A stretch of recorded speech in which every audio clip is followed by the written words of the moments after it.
Jadi suatu saat ya saya juga berpikiran begini, kali aja ya suatu saat kita bisa punya rumah makan yang memang menyediakan semuanya menu lele begitu. Terus ada pusat oleh-oleh dengan brand Siongan begitu yang di dalamnya isinya olahan lele semuanya begitu ya.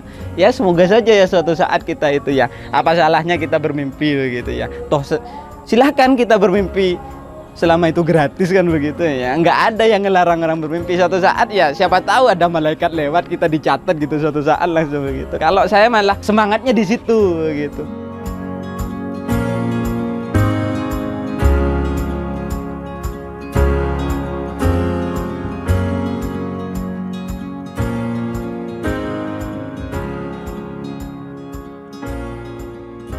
Assalamualaikum warahmatullahi wabarakatuh. Perkenalkan, nama saya Badrudin Thohir. Saya owner dari Dapur AIM Talang Siring ya, spesialisasi olahan lele dan juga sekaligus ya tempat ini pusat pembudidayaan ikan lele gitu ya.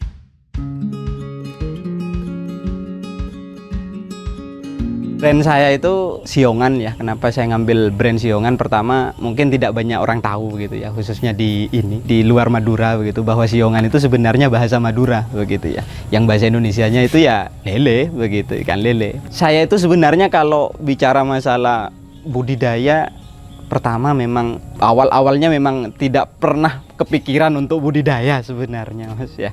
Cuma karena mungkin kalau bahasanya orang anak-anak sekarang itu the power of kepepet, iya gitu ya.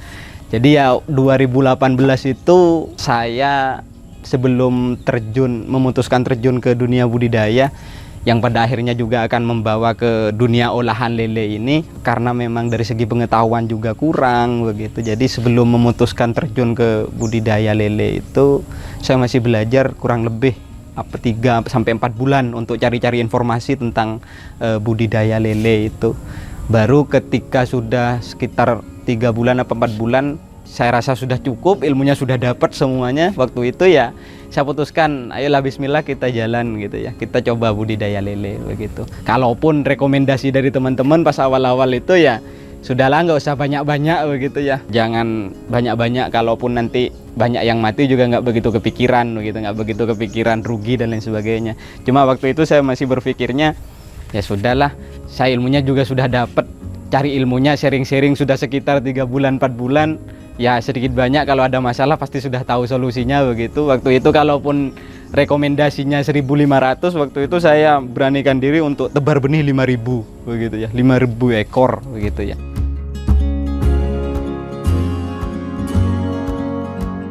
Ya alhamdulillah begitu ya. Alhamdulillahnya ya dari situ saya ada pengalaman.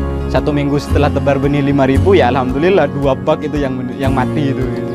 Cuma ya dari situ saya belajar lah bahwasanya kalau istilah bijaknya itu apapun itu tujuannya ya jangan sampai kita over lah untuk mencapai tujuan itu. Karena waktu itu kenapa ikan saya banyak yang mati ya, karena memang saya sebagai pembudidaya itu ya pengennya ikan saya biar cepat besar, biar cepat panen, dapat untung begitu. Ternyata ya di dunia budidaya lele itu ya itu yang nggak saya pelajari. Ternyata lele itu ketika over dikasih makan itu ya mati juga, jadi amonia ternyata hasil sisa-sisa ini pakannya itu.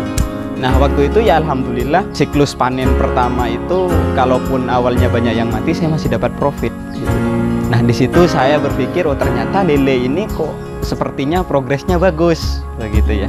Jadi ya karena memang di awal sudah mindsetnya bagaimana kita mencari untung sebanyak-banyaknya, siklus kedua saya datangin 15.000 waktu itu, yang pada akhirnya akan jadi cikal bakal ke olahan lele sebenarnya.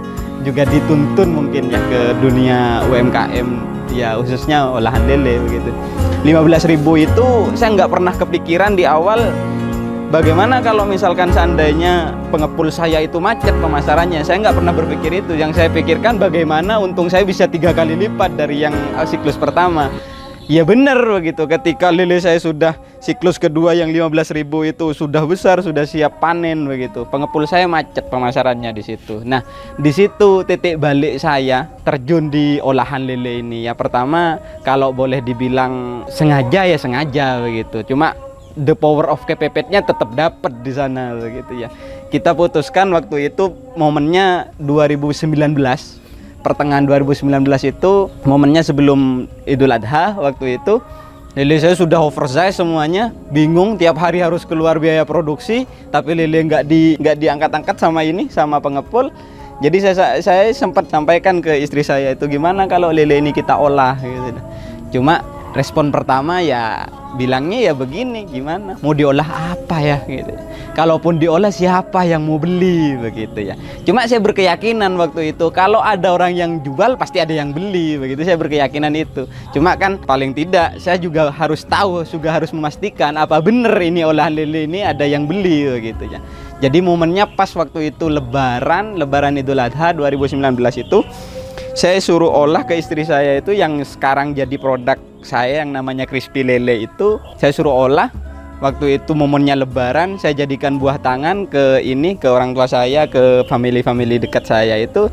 Yang saya inginkan itu bagaimana respon mereka sebenarnya. Ya alhamdulillah waktu itu dikasih cuma-cuma, responnya bagus begitu. Sekian orang yang saya kasih itu sebenarnya cuma responnya ya enak, bagus dan lain sebagainya.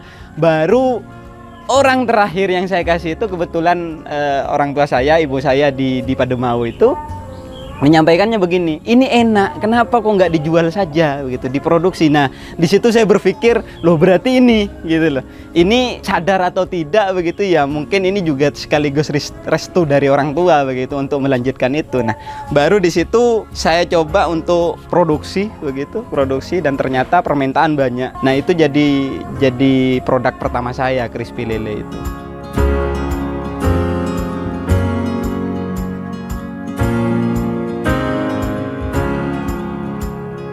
Nah setelah itu kita kan juga berpikirnya begini, yang namanya orang jualan itu tidak harus fokus ke satu produk begitu. Iya sekarang masih laku begitu. Tapi kan customer kemungkinan suatu saat juga pasti jenuh dengan produk kita ini, ya mau tidak mau kita juga harus punya produk lain gitu ya. Baru di situ saya berpikir lagi, ini harus ada inovasi gitu. Cuma inovasinya kalau menurut saya itu ya kalau boleh pas awal-awal dibilang impossible ya iya gitu.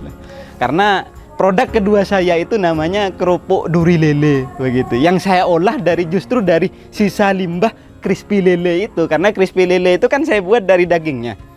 Ketika daging itu sudah di fillet, otomatis ada sisa limbah sebenarnya, ada sisa duri dan kepalanya. Nah di situ saya berpikir, kenapa ini kok kita tidak olah lagi begitu. Mungkin 1 bulan 2 bulan saya bisa mengendalikan limbah itu. Cuma ketika sudah pesanan crispy lele banyak, limbahnya sudah mulai banyak begitu, saya juga tidak memungkinkan untuk mengolah limbah itu. Baru setelah itu saya berpikir begini, dulu saya ketika ada di Malang, saya pesan lele, biasanya saya ordernya itu ya digorengnya garing Bu ya, apa biar bisa dimakan tulang-tulangnya sama kepalanya gitu ya. Nah di situ ternyata enak gitu, waktu itu enak. Kenapa kok ini hasil sisa limbah ini kok kita tidak olah gitu, jadi yang ya produk yang secara ekonomis nilainya ya lebih punya nilai lah begitu. Baru di situ saya sampaikan ke istri juga, ini sisa limbah ini cobalah diolah apa? Coba itu di presto, dibuat lunak gitu. Habis itu ketika sudah lunak campur tepung jadi kerupuk gitu. Ya alhamdulillah jadi kerupuk sama stick gitu. Stick keju duri lele. Jadi ya kita sudah paling tidak waktu itu sudah punya 3 produk, aman lah begitu, 3 produk gitu.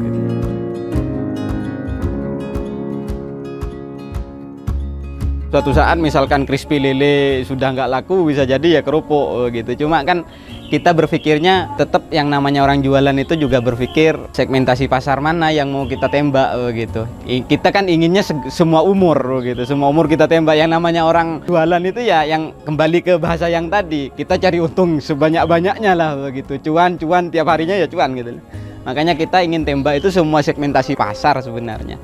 Baru muncul kira-kira kalau kita mau nembak segmentasi pasar anak-anak itu apa ya produk yang pas begitu ya.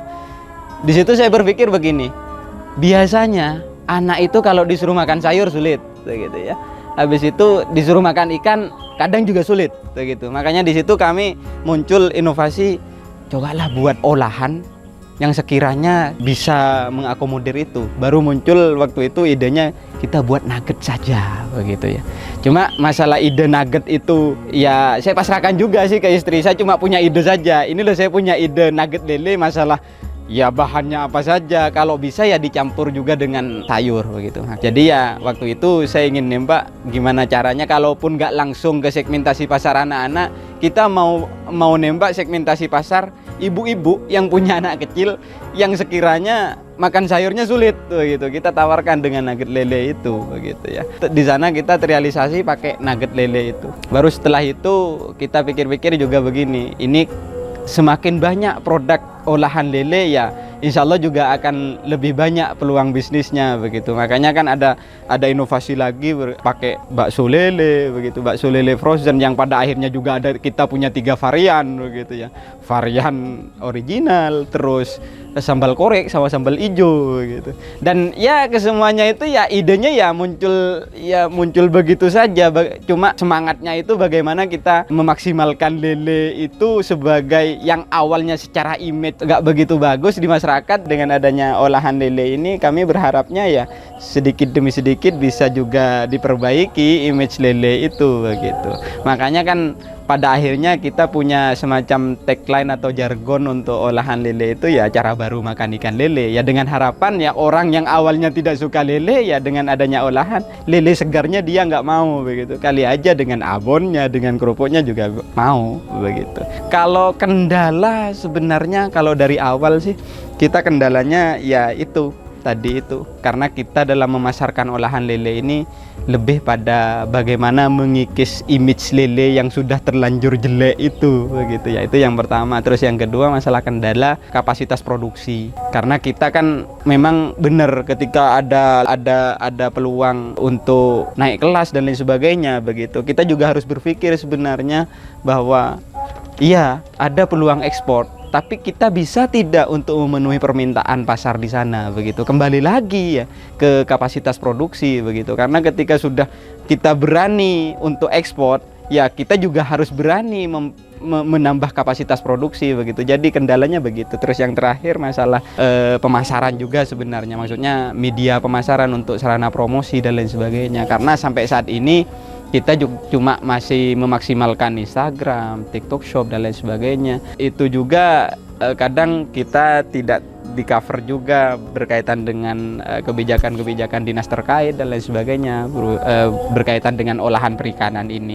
Cuma ya apapun itu kendalanya, yang penting juga tekun, insya Allah juga bisa lah untuk memaksimalkan itu. Nah untuk saat ini pemasaran kami online, offline itu sama-sama jalan sebenarnya Mas. Kalau online itu yang kita maksimalkan sosial media yang ada, Instagram, TikTok Shop, terus WhatsApp juga begitu. Kalau offline-nya itu kita maksimalkan tenaga reseller sebenarnya. Jadi kalaupun kami itu ngirim-ngirim ke daerah Jember, terakhir kita ngirim ke Cirebon, ya tidak terlepas dari jasanya reseller sebenarnya ya. Kalau kita tidak dibantu reseller juga ya nggak begitu maksimal pemasaran begitu. Kalau saya sebenarnya di dapur IM itu tidak begitu tidak begitu menutup diri kalau misalkan ada pihak-pihak yang mau kerjasama, karena itu kalau saya berpikirnya bagian dari ikhtiar kita untuk membumi masifkan olahan lele ini sebenarnya.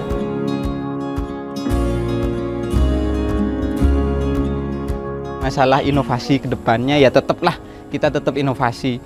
Tapi ya sekarang masih proses produk apa lagi yang mau kita produksi untuk olahan lele ini. Cuma ya kalau saya pribadi sih berangkatnya ya dari mimpi lah gitu ya. Saya masih punya mimpi suatu saat lele ini kalaupun tidak olahannya, paling tidak lele ini akan jadi komoditas unggulan khususnya di Pamekasan begitu. Karena di Pamekasan itu untuk lele ini ya ketersediaannya lumayan banyak begitu, cuma ya untuk mengolah saja yang kurang begitu. Jadi suatu saat ya saya juga berpikiran begini, kali aja ya suatu saat kita bisa punya rumah makan yang memang menyediakan semuanya menu lele begitu, terus ada pusat oleh-oleh dengan brand siongan begitu yang di dalamnya isinya olahan lele semuanya begitu ya. Ya semoga saja ya suatu saat kita itu ya, apa salahnya kita bermimpi begitu ya. Toh silahkan kita bermimpi selama itu gratis kan begitu ya. Nggak ada yang ngelarang orang bermimpi. Suatu saat ya siapa tahu ada malaikat lewat, kita dicatat gitu suatu saat langsung begitu. Kalau saya malah semangatnya di situ begitu.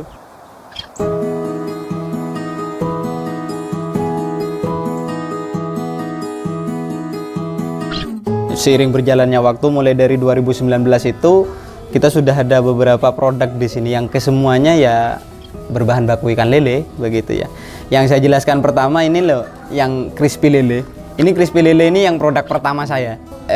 Pas awal-awal titik balik kita ini terjun ke dunia UMKM untuk mengolah lele begitu ya. Yang crispy lele yang memang secara kemasan tidak ujuk-ujuk jadi kemasan bagus seperti ini. Ini sudah sekitar 1,5 tahun lah kita sudah pakai kemasan yang sudah bagus kayak gini ya.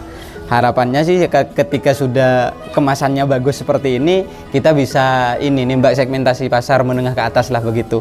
Terus crispy lele sebenarnya ini ada 2 varian begitu. Di sini juga ada yang pedas juga, tapi ini nggak pakai kemasan yang bagus karena memang kalau untuk ini kita ingin nembaknya yang menengah ke bawah, kalaupun tidak menutup kemungkinan menengah ke atas juga bisa. Cuma ini yang lebih suka pedas lah begitu. Terus produk yang seperti yang saya ceritakan gitu loh, produk yang awalnya limbah begitu, yang tidak terkendali begitu ya, sisa-sisa produksi dari crispy lele jadinya begini, jadinya kerupuk duri lele begitu ya. Yang ini memang dibuatnya bahan bakunya itu duri lele sebenarnya dulu, tapi duri lele kalau sekarang cuma jadi brand saja kerupuk duri lele, karena memang bahannya sudah mengalami pergeseran. Yang dulunya murni duri lele, sekarang itu sudah sisa-sisa daging di duri lele begitu. Ini yang masak begitu.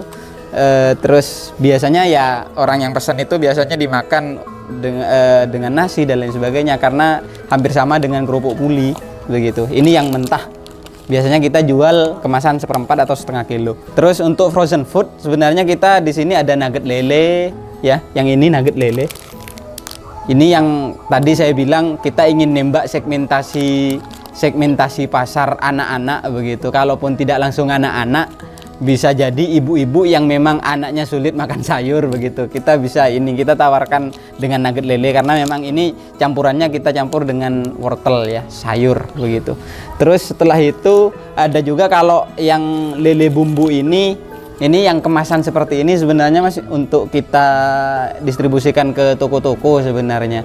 Karena ini kemasan, kalau boleh kita bilang kemasan premium begitu, yang memang sudah pakai plastik vakum begitu. Kalau biasanya orang yang order langsung ke tempat produksi itu biasanya langsung ordernya 1 kilo begitu. Jadi lele bumbu yang 1 kilo begitu.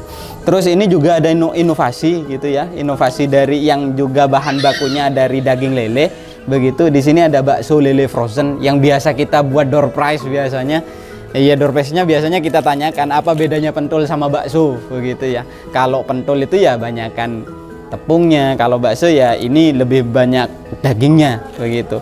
Terus yang lagi best seller akhir-akhir ini ada pastel abon lele. Sebenarnya ini produk baru begitu ya, baru ya sekitar 3 bulanan lah kita produksi ini.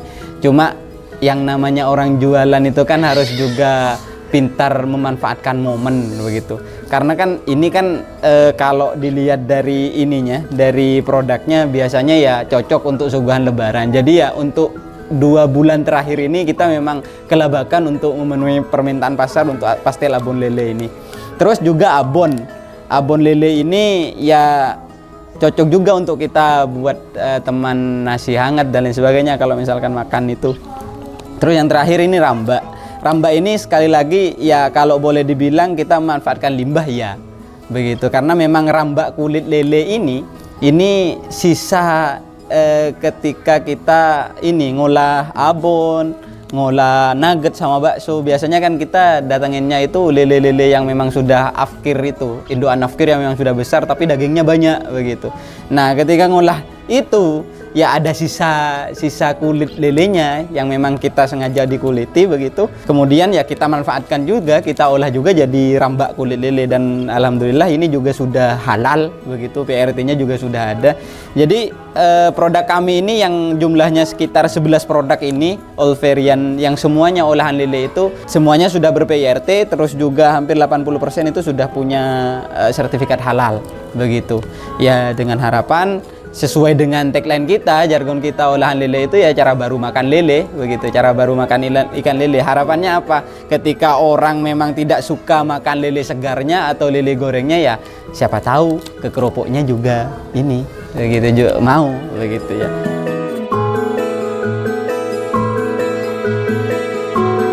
Ya, untuk teman-teman yang memang butuh olahan lele gitu ya, semua produk kami kalau offline-nya untuk area Pamekasan dan sekitarnya itu ada produk kami di Pusat Camilan Basaraya, begitu. Kalau via online juga ada. Kalau misalkan mau lihat katalog kita, bisa juga di Instagram olahan_lele_dapur AIM. Atau kalau misalkan mau pesen di TikTok Shop juga ada, silahkan dicari Siongan AIM, itu alamat TikTok kami. Terus kalau di Google Business juga ada, begitu ya, Dapur AIM Talang Siring dalam kurung Siongan, di sana bisa dilihat-lihat katalognya, begitu. Kalau untuk teman-teman yang berminat jadi reseller, kami juga open reseller dengan ya harga yang spesial lah, begitu ya. Nanti kita tinggal bisa kopi darat lah, 4 mata untuk masalah harga, begitu. Cuma yang jelas untuk teman-teman yang ingin jadi reseller jangan khawatir, ada harga spesial nanti untuk reseller.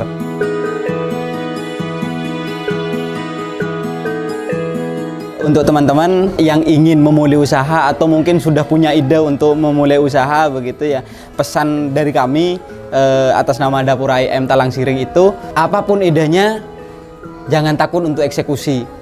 Masalah untung rugi itu belakangan, yang penting kita eksekusi dulu, urusan rezeki sudah ada yang ngatur, begitu. Kalau kata orang Madura itu, kelakuan bisa tende, rezeki saya tak bisa tende. Itu dari kami. Terima kasih kepada teman-teman yang menonton video ini. Semoga apa yang kami sampaikan itu bisa bermanfaat dan menginspirasi, khususnya untuk teman-teman yang mau memulai usaha. Kurang lebihnya mohon maaf.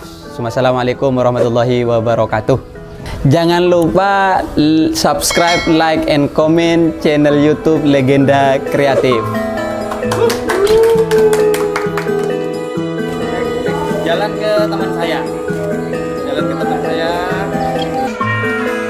Wah, mirror. 1, 2, 3.